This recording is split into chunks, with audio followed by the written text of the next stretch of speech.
Hello, and welcome to Freethought Forum, a show where the guards aren't real. And the prayers don't matter. I'm Sam Geltz. And I'm Ian Valentine. And we want you to know that if you don't believe in God, you are not alone. Right here in East Tennessee, you can find free-thinking atheists and agnostics, and this is a show for people like them and others curious about living a life without supernatural beliefs. This show is brought to you by the Atheist Society of Knoxville and the Rationalists of East Tennessee. After the show, and right now, we meet at Barley's in the Old City for happy hour and food and drink specials. You look for the silver-jacketed copy of The God Delusion standing on the table.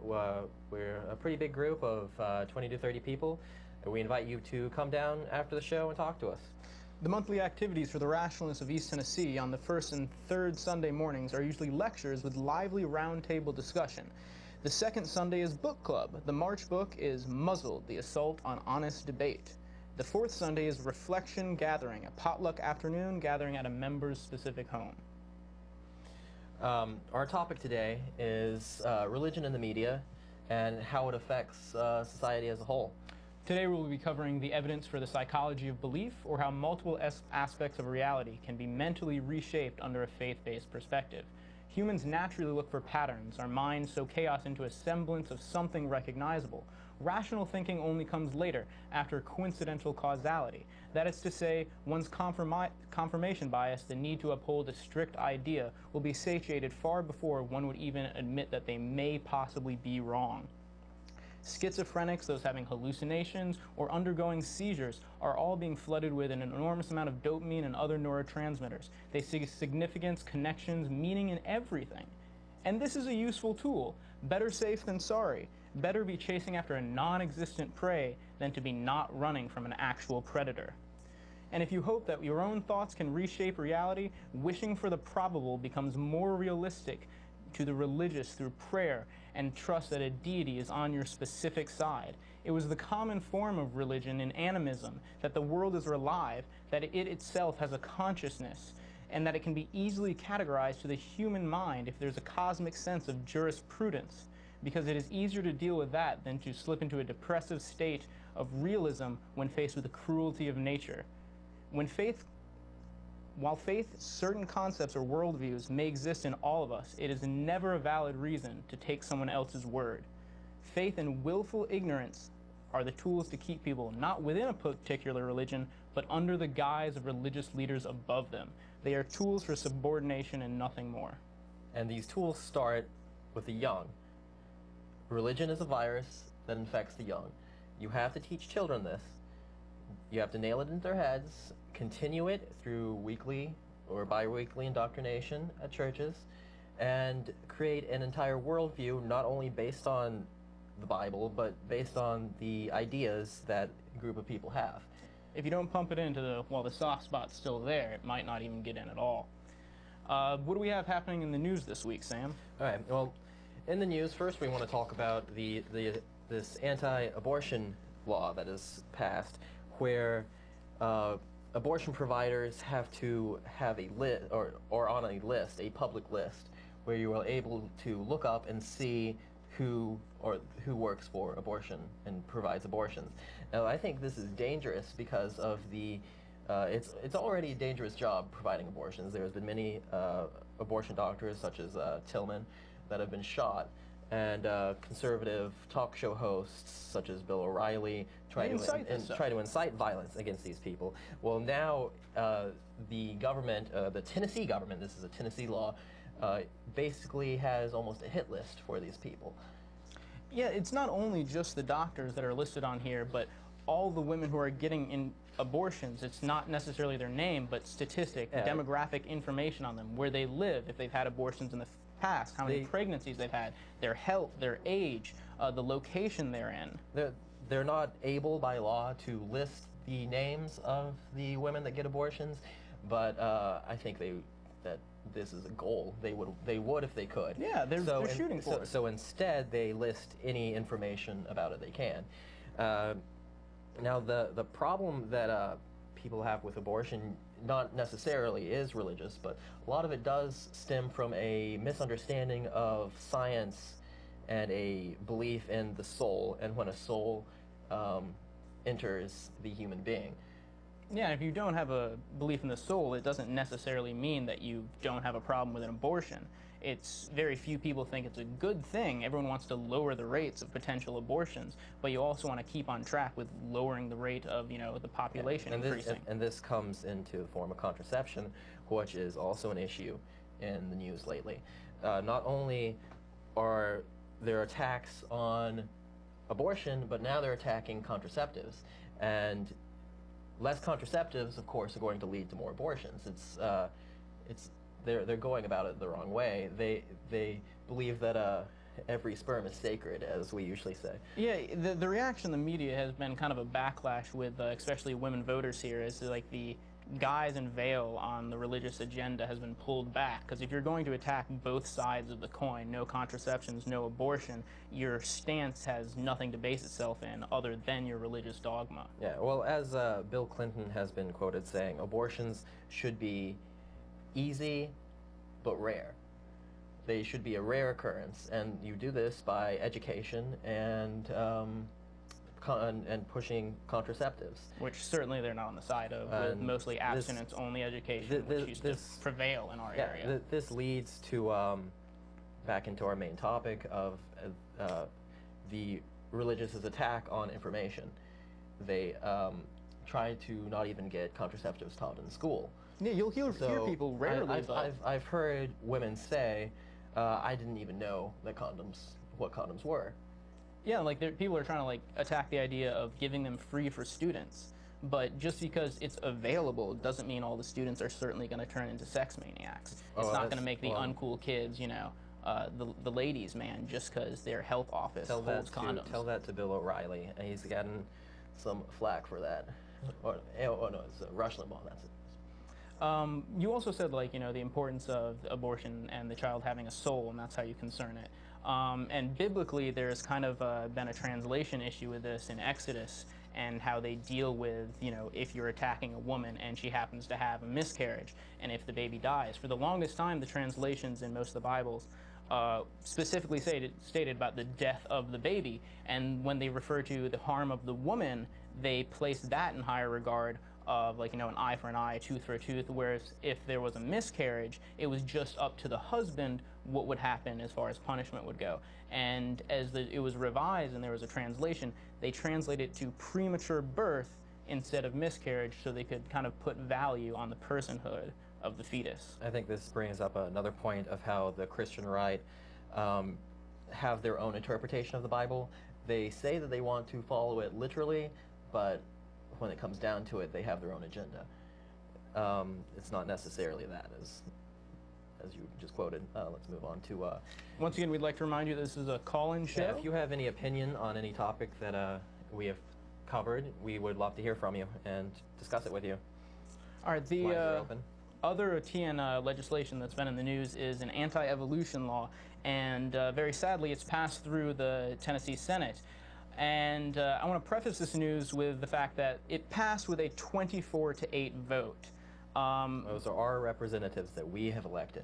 And the language of the bill is rather innocuous at first. It doesn't seem too bad. It says it prohibits any government school administrator from stopping a teacher from imposing their own opinions on possible controversies that might exist in scientific subjects. Specifically, and the bill states specifically, evolution and global warming, as if they think these are the two areas they need to concentrate, and somehow a controversy does exist. Yeah, the wording in this bill is a little sketchy, calling them controversial sciences, and there is no controversy behind evolution.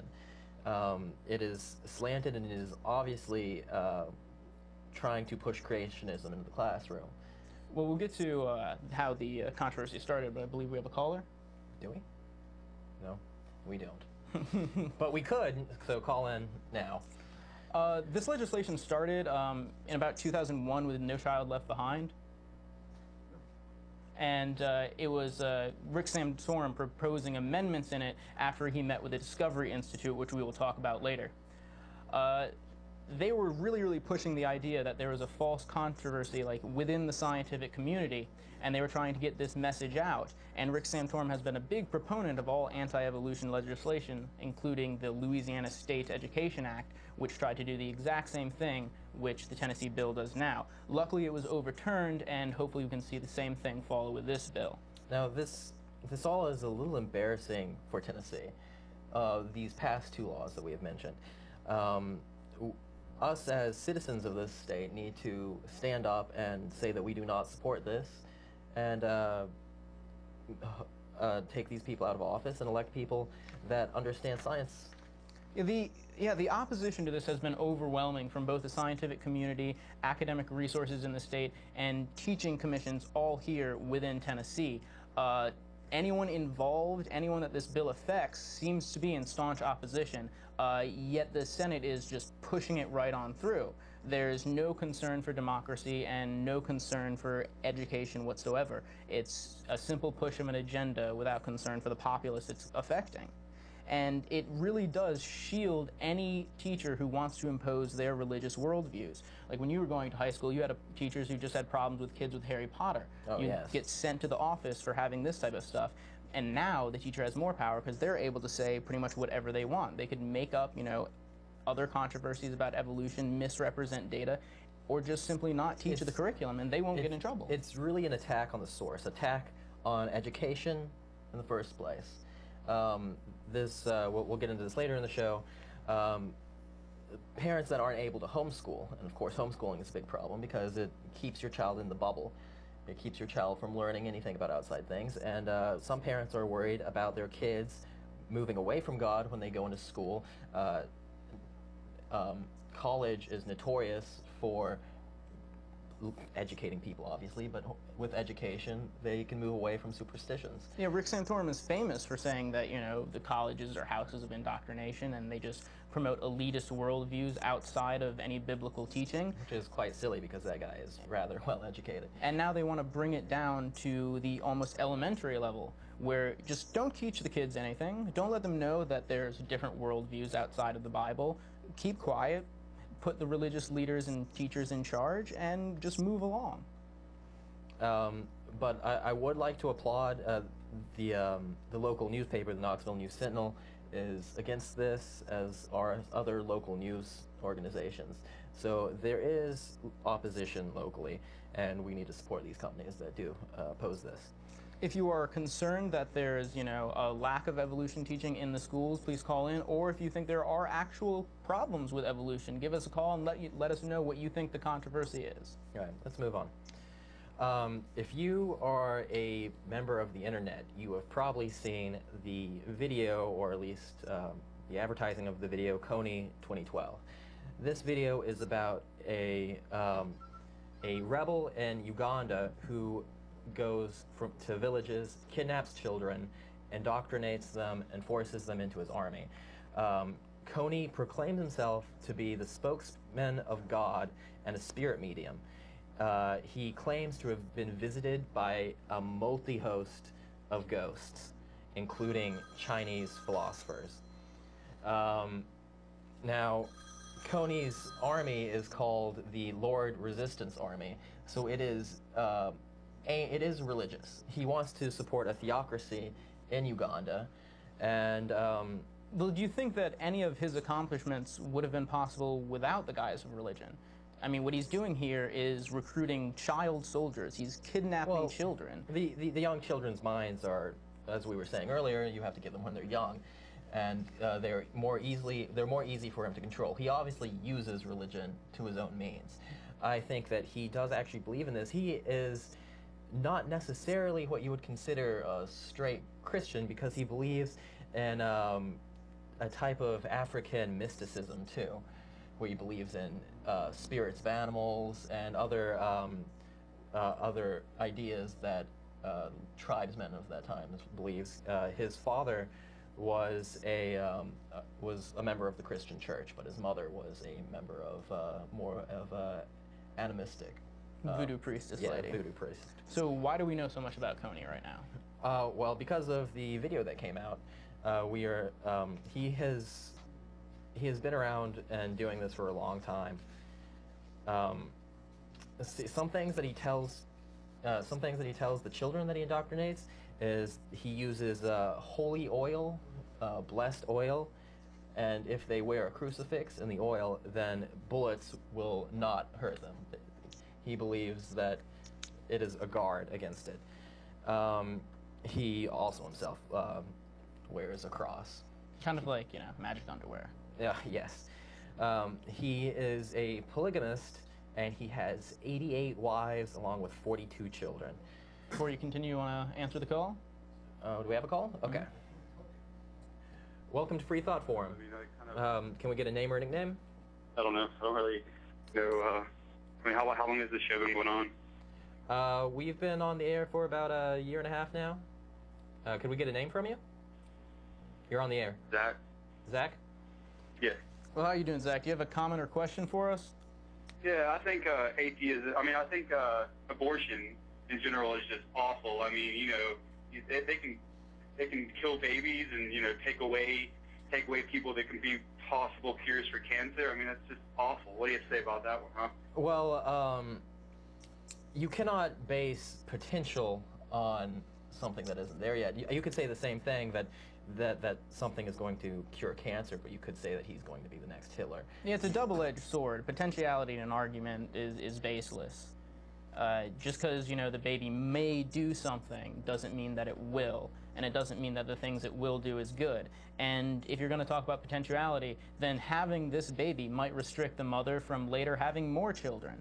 And in that case, you've ended the life of potentially, a nice family by enacting a welfare baby. Does that answer your question? Oh, well, thank you. Okay, bye.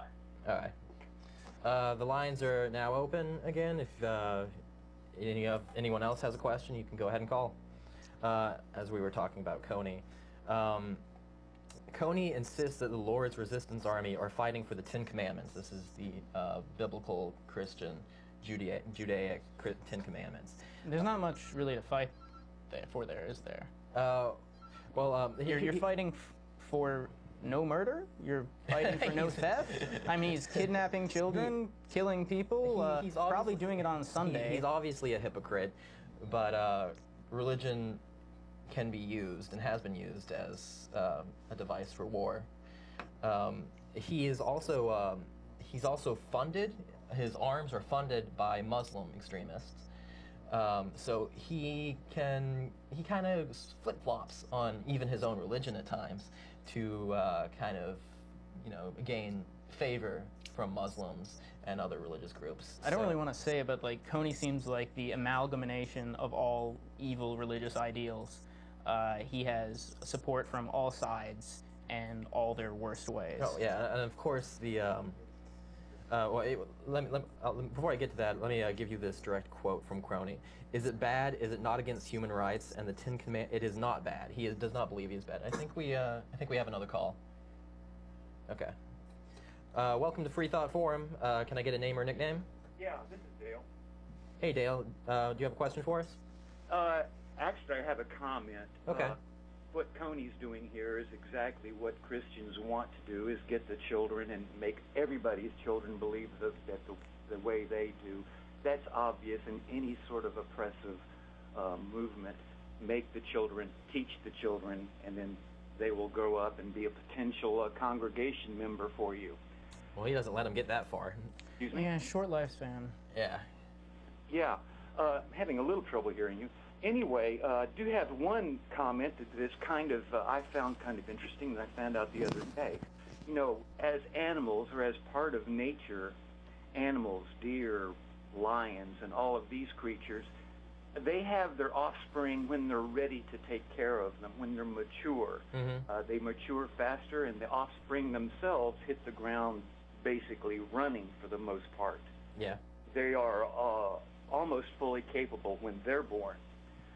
Humans are not like that. We're not even fully developed, some people say, until we're 20 or 18 or 19 or 21. Well, some people I don't know about actually they have to be watched for the first years of their life, heavily the protected. show. That's for sure. I'm wondering about that. But anyway, there was an interesting fact that came up. You were just talking about the potential of a child. Yes. You know, this child may grow up to cure cancer and all that. Well, all that's very interesting and very pie in the sky type thing. And I've heard that argument from the anti-choice people before. Mm-hmm. However, what you have is not one child being born, but perhaps a lot of children being born to someone who is perhaps not even capable of taking care of that child. Yes. And we see this historically. The crime rate during the Clinton era fell considerably, and a lot of people tried to look in to see how come the crime rate fell. And part of it was attributed to the fact that the economy was better. But then someone realized that the people that were getting of crime age at the time were about 20 years old. Mm-hmm. And 20 years previously, about 20 years previously, was when the right to have an abortion became law. So basically what happened is you had a lot of families or young girls or young people who were not capable of taking care of a child who chose not to have the child. And what you had happen was a reduced in crime rate. Now that's what apparently happens. Yeah, that is a good point. If abortion is illegal, it basically forces the mother to have a baby. They don't have a choice, and that's why it's pro-choice. Yeah, the choice should be up to the mother. All the pros on that side are more of like the Sarah Palin stick. Like, she had a mentally handicapped child, and, you know, they didn't choose abortion. They didn't choose to, you know, negate the pregnancy or anything. They chose to have it. But they have quite the bit of wealth to make these choices. And obviously, like you were saying, you know, poverty leads to crime. Most abortions are, you know, in case of, you know, the mother literally cannot take care of the child. And so when you give these alternative examples of like, oh, you know, they should have the right to life, you should just have it anyway, it's a wonderful gift. Take Rick Santorum, you're getting raped, but now you have a child with a wonderful turn of events. All these people don't really have the opportunity to even give these children a good life. The type of thinking that everything happens for a reason. Yes, I agree. And also the Christians seem that it's a religious issue. You made reference to the child dying in a fight or by someone else's hand if the lady was pregnant. Well, there are, of course, the Christians don't particularly care for gays either, but there's like dozens and dozens in the Old Testament mentioning, you know, no gays or bad or homosexual is bad, sexual is bad, and all that stuff. But there is no reference in the Bible having to do with abortion. Exactly. That's what a point that we're trying to make on the show. That a lot of the views that the Christian right try to push forward aren't necessarily biblical. Yeah, they're uniquely American, though, in a lot of cases. Or it started out, I guess. Well, I just see in the larger deal, I just see abortion as one little way for the Christian right and i.e. the Republicans to have a issue that they want an enemy, and their enemy is going to be gays. Their enemy is going to be women. They want to drinks. Yeah, they don't have an us versus them mentality. Yeah. There's no fervor in the organization if you don't have anything to fight against. Oh, right. In other words, we don't want to smoke pot, or we don't want to see pornography, or we don't want to have sex, and we don't want to do it either. Yeah. All right. Thanks for calling in. We're going to get back to the show and invite more callers. Okay. Glad to hear from you. One thing I do want to mention about Coney before we move on is that the Ugandan government, which he is fighting, is very anti-gay. Oh, extremely. They have passed a law basically making it a death penalty to be gay. No, I mean, there's special resources and funds, and you get rewards for turning in the gays. Yeah, turn in your neighbor if you think he is. Like a demonic Easter hunt. But this law that was pushed forward in Uganda was actually funded by Americans, an American organization known as the Family, which is a Christian organization full of prominent politicians. And what do they call themselves? The Christian Mafia. If you, what's Robert Schaaf, who wrote the book?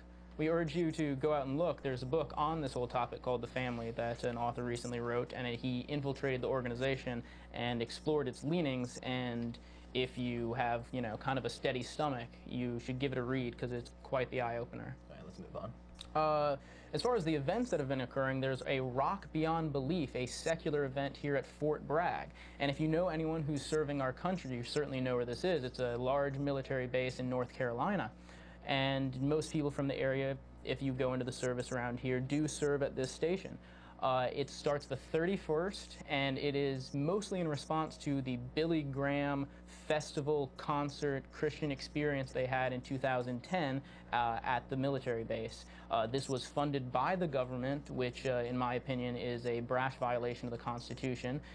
Even more so when you have it in a military organization where you have government funds going to create, you know, a Christian-friendly atmosphere, but divisive to most others because of the way the chaplains function in the ministry and in the We've had many military. shows talking about this before, of the harassment of Christians. It's rather close by. It's free to the public. Everyone is welcome. It's really not that far of a drive away if you'd like to attend. Speakers include David Silverman, Richard Dawkins, and Dan Barker. If you know someone who's stationed at the base, we welcome you to call in and give us your opinion on this event. It was started by Sergeant Griffith, who is in his 5th year serving in the military, and has really helped the, you know, There Is No Atheist in Foxholes movement to show that there are plenty of atheists in the military, plenty of people fighting for your freedom, fighting for our country, who are not religious, who do not need God to feel safe, who do not need God to feel that they're in a homogeneous environment. I think that is one of the big ideas of it, that these are people that don't have faith.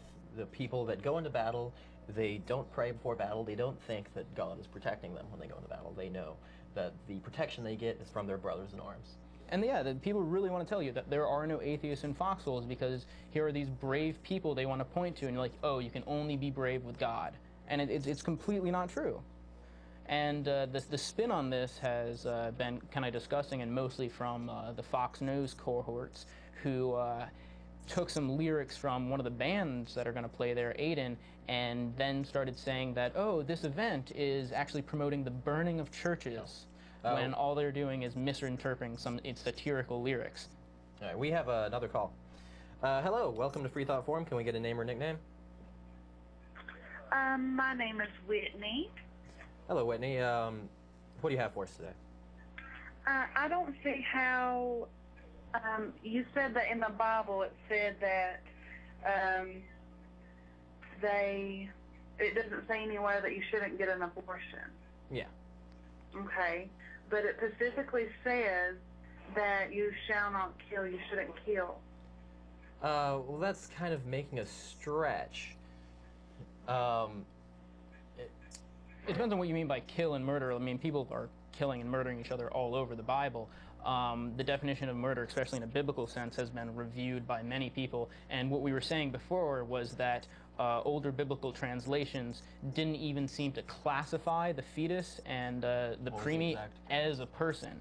They were, if you go on and look at all the laws, they seem to pressure the mother and father far above the actual child. Yeah, it was Exodus 21:12 through 27.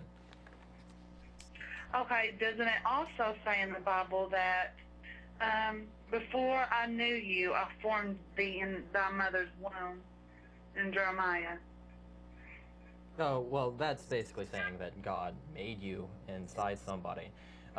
Exactly. But, so he knew his plans and his set out for you, right? But so that's why he formed you. Well, if he knew what's set out for you and you're going to be aborted, then yeah, he has control over that. Why'd he let it happen? Doesn't it also say in the Bible that he doesn't mess with free will?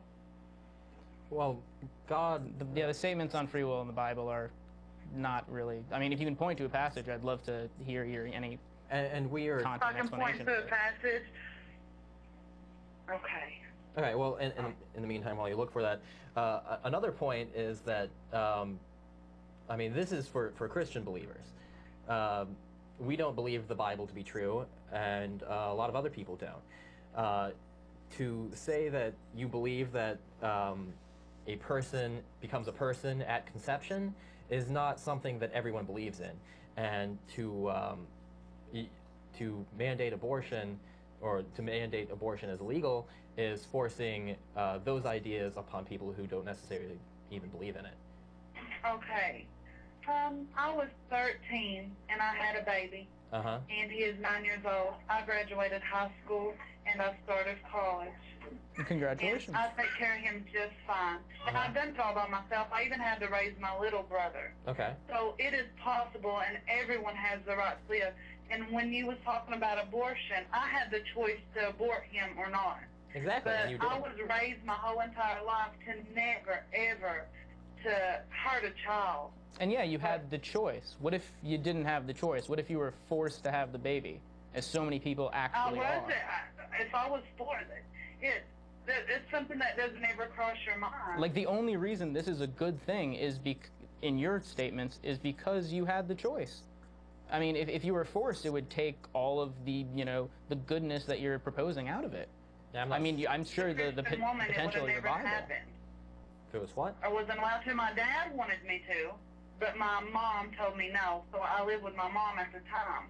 So I had him. I was forced to have him, but it's something that should never cross anyone's mind, because you don't know if you're having a doctor. You don't know if that child could be the next president or someone that's very famous. The next Coney. Yeah, as we said earlier, you can't judge it on potential, because you said it could be the next president, or it could be the next Hitler, or it could be the next Coney. And yeah, so you should judge it on your social standing and your resources. What if your parents decided not to have you? Then I wouldn't be standing here today, and there'd probably be a different child in my place. Like, yeah, we're lucky that we're here in existence, but you can't just take all potentiality and make arguments out of it. Like, you should be basing whether or not you're having the child and how you're going to have it by your social standing. You should do it in a reasonable way, not just say, oh, it's possible that it's going to live a great life. You should look at your social standing, you should look at your environment, and reasonably ask yourself if you can give it a good life. He hasn't had a good life. Probably he hasn't had the best life that a child could have. But if you had the choice now, would you rather live the life that you've lived, or would you rather your mother have killed you? Well, that wouldn't have been my choice at the time, because I wouldn't have even been the person yet. When someone dies, I believe that they have to see what they've hurt or what they've done to people. You have to relive that. And if someone can stand it in their heart to kill something that God gave you, now, then using the word kill, it already puts a slant. Have you ever seen the videos of abortion? Yes, and... Okay, do you know they pull their part off of their body? Okay. So that doesn't hurt. Would that hurt you? If someone pulled my arm off, well, yeah. I'm fully formed now, so no. I mean, yes, it would. But that's they're not the point. They have ligaments, and they have skin, do you ever swat a fly in your house? You are killing something. Excuse me? Do you ever swat a fly, or a fly has more cells in its body than... They're irritating. They're irritating. Some people could say children could be too. I don't think that's a good argument. They shouldn't have sex. This entire question comes down to whether or not you believe it's a person, whether or not you have it has a soul, and where along it is in the pregnancy. If it's just a blastocyst forming in the womb with no consciousness, nothing at all going for it, are you really going to say, let's say it hasn't even attached to the womb yet? Is it wrong to kill it? Do you have children? No, I don't have children, but please answer my question. If the blastocyst has not attached to the womb yet, is it okay to terminate the pregnancy? It hasn't attached, it's only started developing a little bit, there's nothing really going for it at the moment, it is a small section of cells. I mean, no brain, no body parts. Something that was going to be wrong with that child, your body would naturally abort it. I'm not talking if anything's wrong with it. I'm talking about if you let this come to term, it will be a perfectly healthy, normal human being. But right now, it has not attached to the wall of the womb, it's floating there. And what if we could press a button and stop that? Is that wrong? Yes. Okay, so you say most contraceptive, and certainly most pill contraceptive is wrong. Yes. So if most contraceptives are wrong, okay, so you're saying contraceptives are wrong. Yeah, you're saying that condoms are wrong or birth control I is wrong. just think you're not supposed to have sex with somebody unless they're your husband or you're married Yes, to them. but So you, that's why that would also be addicted. saying that you're not You supposed to take have chance sex of having except for... AIDS or herpes or anything like that. That would also be Every saying that time you're you not sleep supposed to with have sex somebody. except for procreation, and correct? So if you don't want to have children, or if you don't want to have a disease, then you shouldn't have sex at all. sex. No, that's absurd. Okay, thank you for your opinions. Call us in next week. Ooh, okay. Another wonderful little event that happened on the 24th was the Reason Rally in Washington, D.C. Some estimates are like 20,000 people were up at the National Mall. Of course, portrayed by Fox News, it was small crowd shots, and how come there's no passion? How comes nothing's going on? You don't have to be an atheist to see the importance of secularism in the government. If you go to any other country that isn't Christian, they're going to have different dogma and different rules in their government. And if we elect these type of religious leaders, what happens if one of them is not Christian? What happens if their dogma differs from yours a little bit? It's very dangerous to have religious leaders who are fervorous about it in power, because they're not always going to agree with you, and they certainly don't hold any of the positions that we do. We're just trying to promote reason, rationality, things that can appeal to all human beings regardless of their religion, and this is how government should function. Many of the members of ASK and RET went to the Reason Rally.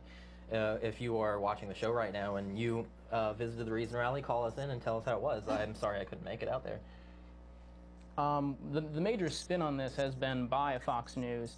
You really don't have to go far. Just go on their op-ed page, and you'll see wonderful articles calling it the rally for nothing. Nothing's going on. They believe in nothing. Having a party for nothing. They have no positions, trying to belittle the movement, much like they did with Occupy Wall Street, saying it is just an amalgamation of people without ideas just wanting to party around. This, of course, is not true, but they're still going to demonize it anyway, saying that it's a money-making scheme, that Richard Dawkins and his minions have made a fortune peddling these ideas, and that he is the Pat Robertson of atheism now. And all of these kind of statements kind of come to a head with the idea that the op-ed piece, I believe, said, atheism and secularism in government has been responsible for 100 million deaths in this century, labeling it as one of the most dangerous ways of thinking imaginable. Yeah, let's not get around to, we already touched on it earlier, of how many people have been killed for religious means by many different religions, not just Christianity. But if you want to talk about the Christian bubble, this is the fact that this is the way they view it. I mean, that article is very interesting just because I think it's symbolizes how maybe your average religious person would view this rally. Yeah, the ignorance in the Fox echo chamber seems to just relay the points over and over again that there are these tyrannical leaders who are atheists, and because of their atheism, they killed all of their citizens, when in fact they were setting up religious organizations, tyrannical worships of the state, making communism the state religion. And in that example, you really only have Stalin to point to destroying churches, and the other ones like Hitler, Mao, and Pol Pot really were setting up state religions. It's undeniable. And Hitler, of course, was a Catholic who dabbled in the occult and certainly had kind of mental problems. Yes. We have another call. Hello, welcome to Freethought Forum. Can I get a name or nickname? Yeah, hey, this is John, actually, guys. How you doing? Oh, hey. Hey there.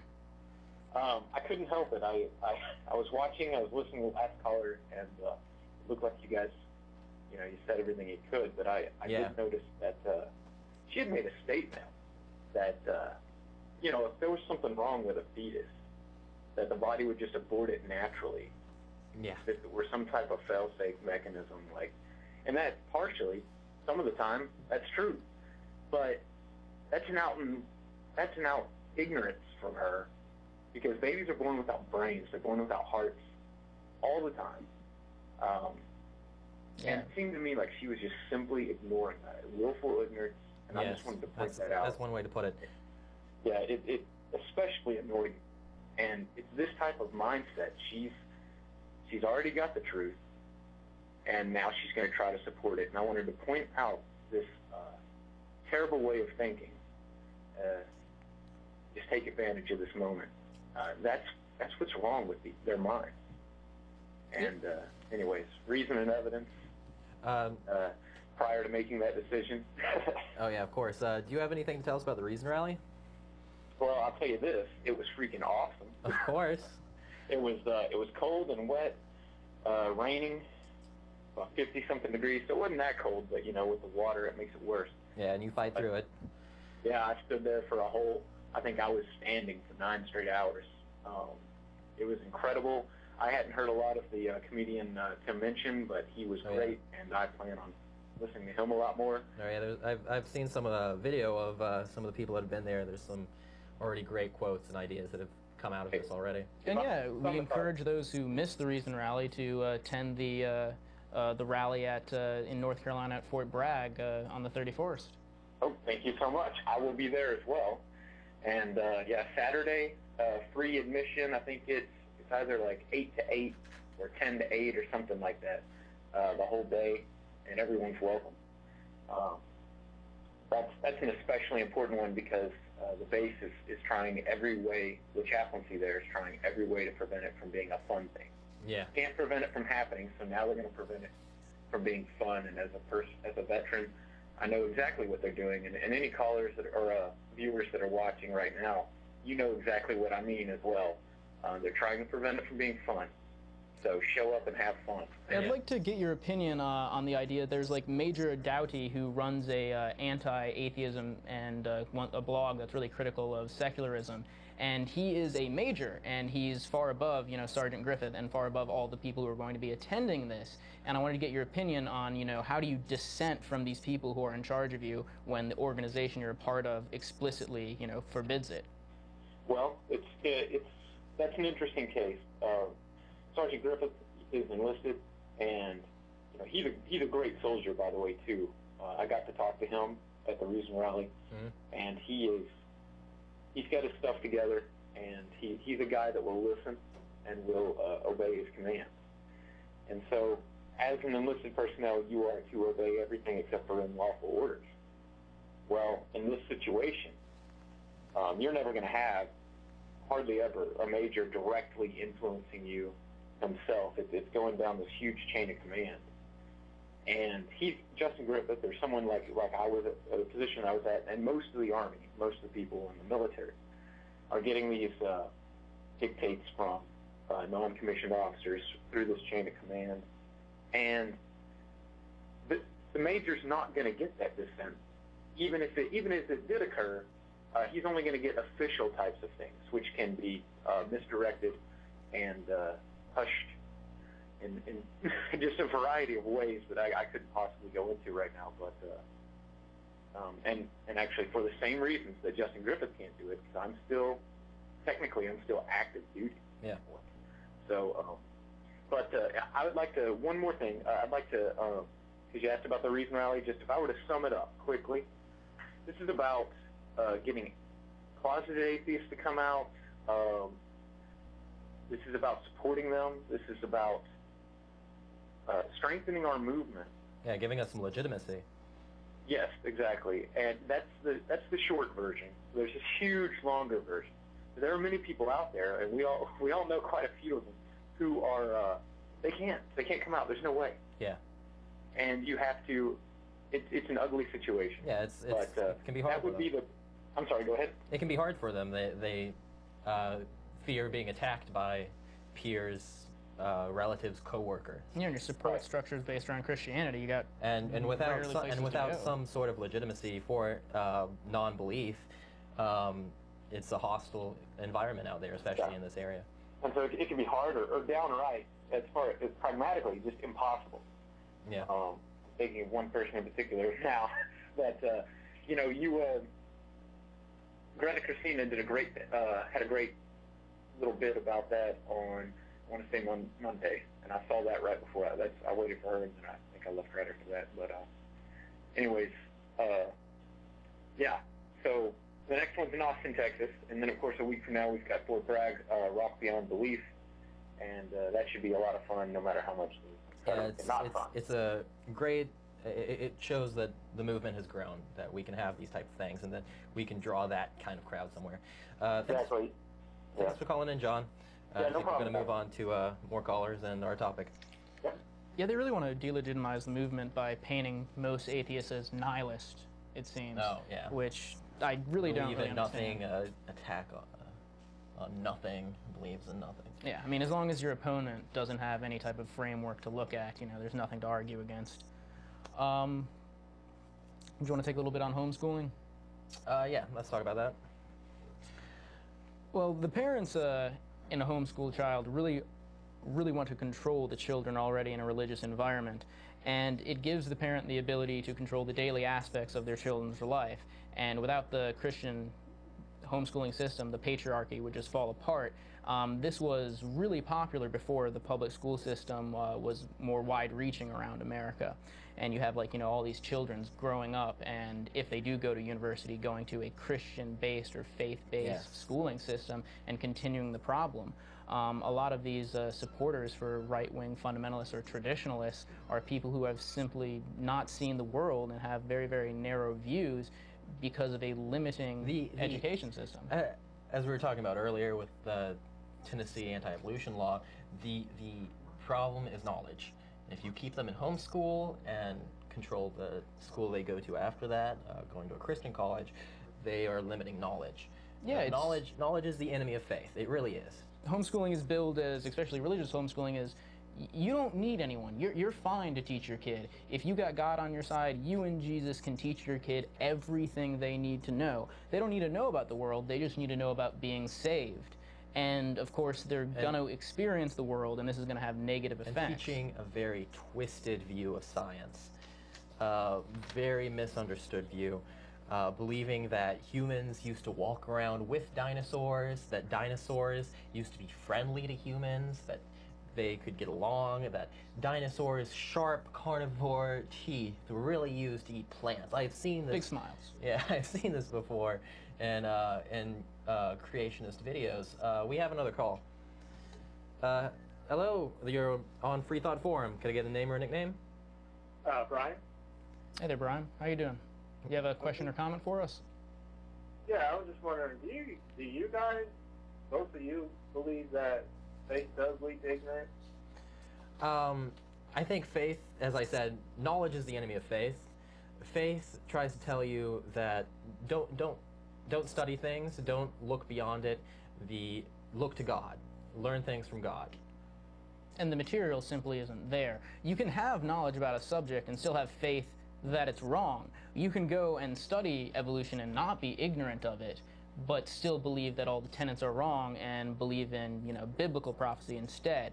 But most of the time, if you have faith, people don't want to investigate anything. Yeah, faith is generally trying to tell you to turn off your brain. Don't think about something. But is just that believe. your personal opinion, or is that what? I guess because I have faith, and I don't just once I became a Christian, I just said, oh, God did it, and that's my final answer. Well, I mean, how do you describe your faith, though? What do you have faith in? What do you? I have faith in the Christian God that Jesus was. A definition of faith is belief without evidence. Yeah, and I believe that. Why is this? I've never seen Jesus Christ. I've never seen God, and I believe that they exist. And I believe that there needs to be a redemption for mankind. So you have absolutely no evidence for this. No, I don't. But you believe it on faith without evidence. Yes, and faith is also described in the Bible that faith is evidence of things unseen. Yeah, as we said, knowledge is the enemy of faith. I don't. But faith isn't evidence at all. I don't agree with that because I'm constantly learning still. I don't just. But you are believing. You are believing in something that doesn't have evidence. Shouldn't you be looking for evidence to support your claims in what other aspect of life? That's the point of the Bible. You're looking at evidence through the Bible. But the Bible is flawed. What's so flawed about the Bible? The Bible doesn't have evidence on an array of subjects. You can't find, anything about, medical history, any application of medicine or modern science, anything that makes our world progressive. Is the Bible a medical book? No, that's my point. Exactly. And it should be. I mean, it's not. No, I just want a yes or no question. Of course it's not. Is it a medical book? No, it's not, and no one should use it as such. I'm saying the answers you're looking for is how you ought to live life, not a medical book on how you should perform surgery and how you should keep clean. It's a book on how you should live life from a moral standpoint. But you don't need the Bible to have morality. You know, yeah. Do you agree with that? The Bible, but the Bible also says that morality is absolute, whereas man can change morality to fit his own. Well, I don't believe that morality can be absolute, but do you believe that morality comes from the Bible? Do you think that you can have morals without the Bible? I think morality has to come from an absolute person, an absolute entity. Yeah, but that means that it could be wrong. An absolute entity? Are you saying a godlike force has to give you morals? You can't have morals on your own. The Bible's absolute. The Bible's absolutely what? Absolutely true? Everything in it? Absolute. Yes, it's absolute truth. Everything in the Bible is absolutely true. If you're saying the Bible is absolute, have you not discovered things in the world that are counter to your faith? Like, what challenges your faith? If you, like you said, you know, you don't have any ignorance. You go and you learn about all these things. What specifically challenges your faith?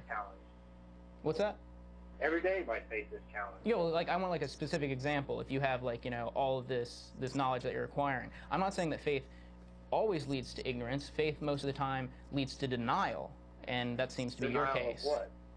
Well, you said everything in the Bible is true. Natural world. So we're going from a biblical worldview where the Earth is, how old do you consider it? I don't know. Okay. That's not bad. That's not bad.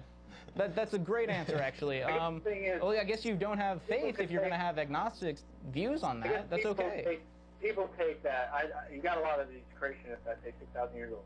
But the thing is that the Bible doesn't ever say, and the Bible doesn't say what was the creation point from Adam and Eve to Eden. It doesn't say the creation point from the Garden of Eden and Adam and Eve to the fall of man to when Adam did sin. It doesn't say any of that. It doesn't give you a timeline. Do you know how they actually ever know?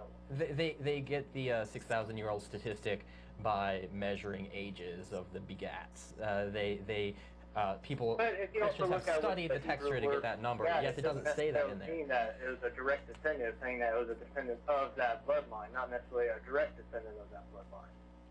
But do you believe everything you read in the Bible, though? Is every single word in there true?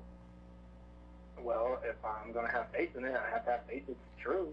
Then how do you justify all these fantastical Old Testament stories? That's where the denial comes in.